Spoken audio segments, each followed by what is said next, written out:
Audio Jungle.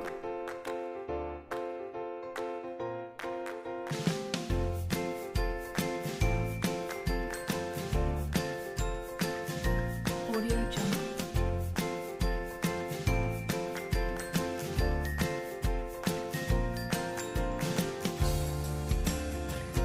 Assalamualaikum warahmatullahi wabarakatuh.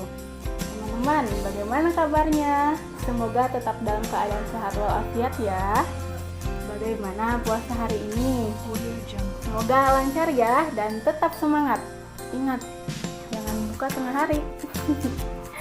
Izinkanlah saya untuk memperkenalkan diri. Nama saya Neneng Ulfa Saada. Saya dari Prodi Pendidikan Luar Sekolah, Fakultas Keguruan dan Ilmu Pendidikan, Universitas Singapura Bangsa Karawang.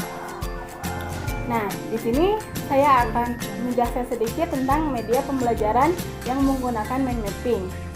Selamat menyaksikan teman-teman. Audio Jungle. Oke teman-teman, kita langsung pada pembahasan ya.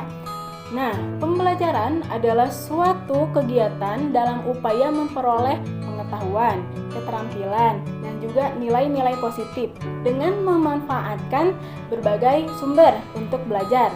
Nah, pembelajaran ini melibatkan dua pihak. Yang pertama itu siswa, yang kedua itu guru. Kenapa siswa? Karena siswa sebagai pembelajarnya, sedangkan guru sebagai fasilitatornya.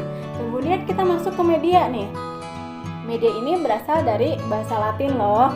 Nah, kata ini itu kata media ini berbentuk jamak, yaitu medium. Secara harfiah, kata media yaitu sebagai perantara atau pengantar. Nah, jadi media pembelajaran bisa diartikan juga sebagai alat bantu dalam proses belajar mengajar.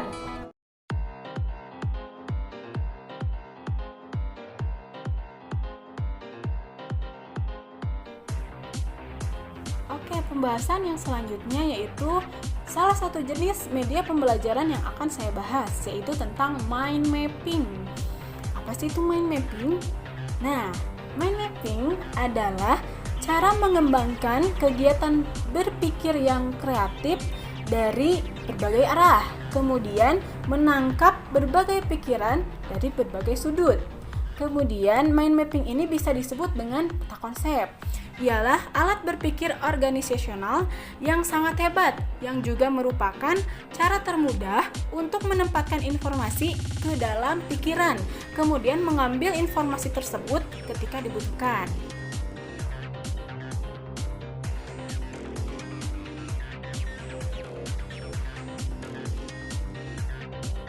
Nah, kemudian yang selanjutnya nih ada manfaat dari media pembelajaran mind mapping. Manfaat yang pertama itu ada tema utamanya itu terdefinisi secara sangat jelas.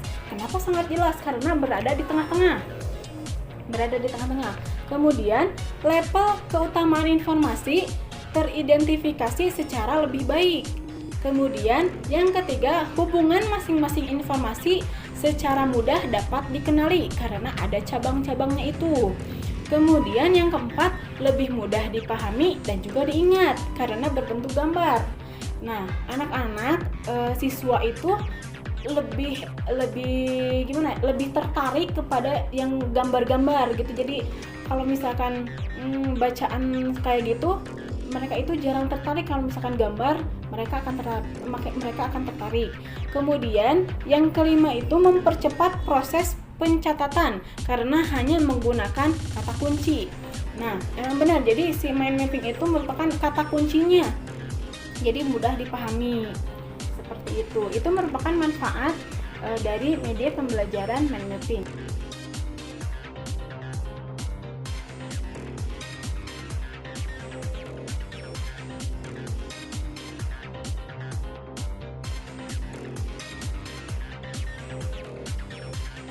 Oke, kita masuk ke dalam pembuatan mind mapping. Nah, pembuatan mind mapping ini yang pertama, pastikan tema utamanya itu terletak di tengah-tengah, kemudian menggunakan huruf kapital. supaya terlihat jelas. Itu temanya. Kemudian dari tema utama tersebut akan muncul tema-tema turunan yang masing-masingnya itu berkaitan dengan tema utama. Jadi harus ada cabang-cabangnya. Kemudian cari hubungan antara setiap tema dan tandai dengan garis atau warna atau simbol. Nah, kemudian yang selanjutnya yaitu buat peta pikiran di kertas polos dan hilangkan proses edit. Jadi sebelum ke kertas yang gede atau kertas karton, kita buat dulu di kertas HVS. Kemudian sisakan ruang untuk penambahan tema. Nah, sekian itu pembuatan dari mind mapping. Nah, untuk lebih jelasnya saya akan memberikan contoh mind mapping untuk matematika untuk kelas 1, 2, 3. Oke, langkah yang pertama yaitu persiapkan dulu peralatannya. Siapkan dulu karton, boleh yang kecil, boleh juga yang besar. Saya di sini menggunakan yang besar. Kemudian ada pensil, pen, stabilo, dan yang terakhir ada pensil warna.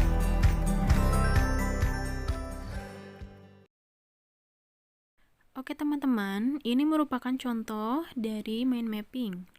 Bisa dilihat tengahnya, ini merupakan temanya. Kemudian sisi-sisinya merupakan cabang-cabangnya. Ada penjumlahan, pembagian, ada campuran, kemudian ada pengurangan, ada perkalian. Nah, kita lihat di penjumlahan. Bisa dilihat ada cabang-cabangnya, ada pengertian, ada cara menghitung 2 bilangan, cara menghitung lebih dari 2 bilangan. Nah, yang lainnya juga sama. Ini juga pembagian, sama ada cabang-cabangnya, pengertiannya ada, operasinya juga ada. Kemudian contoh-contohnya juga ada. Nah, perkalian juga sama. Ada beberapa cabang. Dan campuran juga sama. Oke, teman-teman, sekian ya video yang dapat saya sampaikan. Semoga dapat dipahami. Mohon maaf jika terdapat banyak kekurangan. Semoga bermanfaat. Terima kasih ya, teman-teman.